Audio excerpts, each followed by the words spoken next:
This is In the Loop. I'm Christian Bryant. In the US, the debate has really picked up over what the police department's role should be in our communities.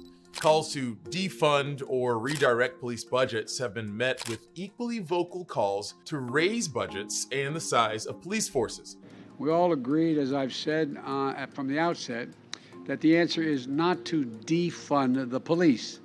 The answer is to fund the police with the resources and training they need to protect our communities. But there's another factor in the conversation that often gets overlooked, and that's private policing. And it's a massive industry that's rising fast. Private policing can include anything from private security details for individuals to contractors hired by companies to protect property to mercenary groups that work with the US military and abroad. And increasingly, we're seeing local governments hiring private security too. And yeah, that's in addition to a public police force. For example, in June of 2020, in the wake of high-profile police killings like George Floyd, the Minneapolis Board of Education canceled its security contracts with the police. But then, soon after, it posted ads looking for public safety support specialists.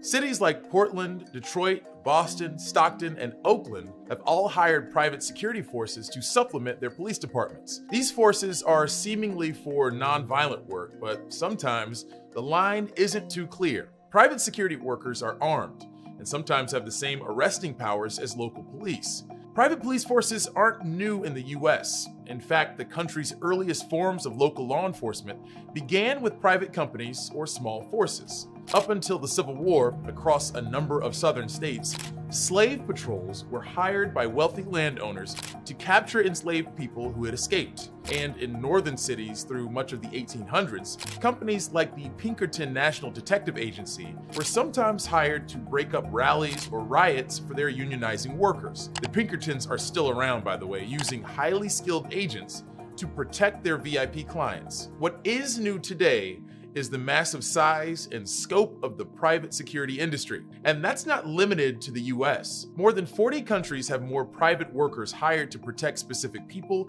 places, or things than police officers mandated to protect the public. That's at least half the world's population. And some of these ratios are pretty big. China has almost twice as many private security workers to police officers. South Africa has about 2.5 times as many. And India has about 5 times as many. In the US, though the ratio is more equal, private police forces still outnumber the police, and they may be growing across the country. So let's take a closer look at what kind of impact private security forces are having on at least one community here. In Chicago, one security company has been hired to patrol one of the wealthier neighborhoods to deter crime. And while some residents are relieved for the extra protection, others still have some questions. National correspondent Ben Chamiso takes us to Chicago to tell us more. Gun in holster, radio on, and lights activated. It's the start of a routine shift for Jim Swatkowski. Just driving up and down the streets and alleyways and whatnot and just making sure that there's nothing suspicious going on. Swatkowski is a full-time police officer in the Chicago suburbs. Today he's off duty, but patrolling a Chicago City neighborhood as a private guard. What we're trying to do is be good paid observers. With violent crime rising in many cities, wealthy neighborhoods like this one on the north side of Chicago are hiring their own private police to keep residents safe. So when you patrol the streets, what exactly do you look out for? Open garage doors, unattended packages, and even, bigger things, like if someone appear to be trying to break into a vehicle. If they are, it's not my job to get involved, but it is my job to notice what the person looks like, get a description, call the police. Here's command, looks like war. Swatkowski cannot make arrests. He says his job is mainly to report and deter crime. To do so, he cruises around the same square mile all day inside Chicago's Bucktown neighborhood. Under what circumstances would you feel the need to intervene? If I saw someone right in front of me who was being attacked and it looked like there might be serious bodily harm. You legally carry a weapon and you would use it and you would do what it takes. Right. I mean, and this goes with police work in general, right? But you know, it's always a last resort. The Bucktown Perimeter Swatkowski Patrols is one of 5 Chicago areas where off-duty police officers have recently been hired. In those areas, neighborhood groups are paying private company P4 Protective Services roughly $200,000 a year for an armed guard 8 hours a day. In this area here is our command center. From the company's headquarters, P4 executive Steve Vitale says remote officers work 24/7 as additional eyes and ears. Essentially what they'll do is have constant communication, not just with the citizens when they're posting on the Slack channel, but with our officers. On a Slack channel, P4 officers and residents communicate in real time. They can post on the Slack channel that they're going to be taking their dog for a walk in this block at this time. Could we provide a patrol during that time? Vitale points to early Chicago City data showing the area's P4 patrols receive less crime than neighborhoods next door. I think it could be the future of policing in many metro cities. But many in Chicago, including the mayor, question the practice. We don't want to have a circumstance where public safety is only available to the wealthy. That's a terrible dynamic. The ACLU says it's unclear how private officers can be held accountable. The group also argues that private policing can lead to racial profiling.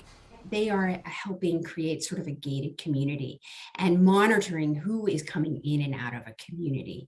And such type of presence may discourage people from assembling, from visiting, from exploring the city that everyone in the Chicago is allowed to do. Vitale stresses that his officers are thoroughly vetted and trained, and that no weapon has been discharged since the program started in late October.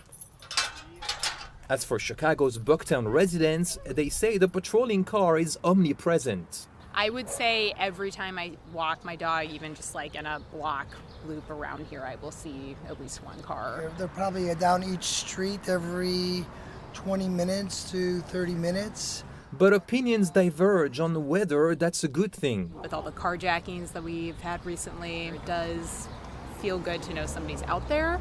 I don't know who he is. I don't like the disco lights. And I don't know that I feel safer.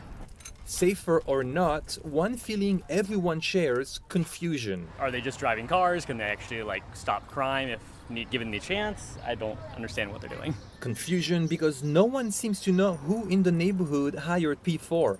If people are interested in community efforts to keep our neighborhood safe, then there needs to be a lot more communication between everyone. A person familiar with the group of residents financing the project tells Newsy they wish to remain anonymous to avoid personal attacks. Bucktown is all clear. Back in the car with Swatkowski, the private agent says everyone deserves to be safe and people should be able to spend their money as they wish. You know, if they feel like in the neighborhood here that they have had too much crime for their liking, and they want to spend their money, however much of it is, and whatever they want to do to improve their neighborhood for their families, I don't see how that could be disturbing. Ben Chamisso, Newsy, Chicago.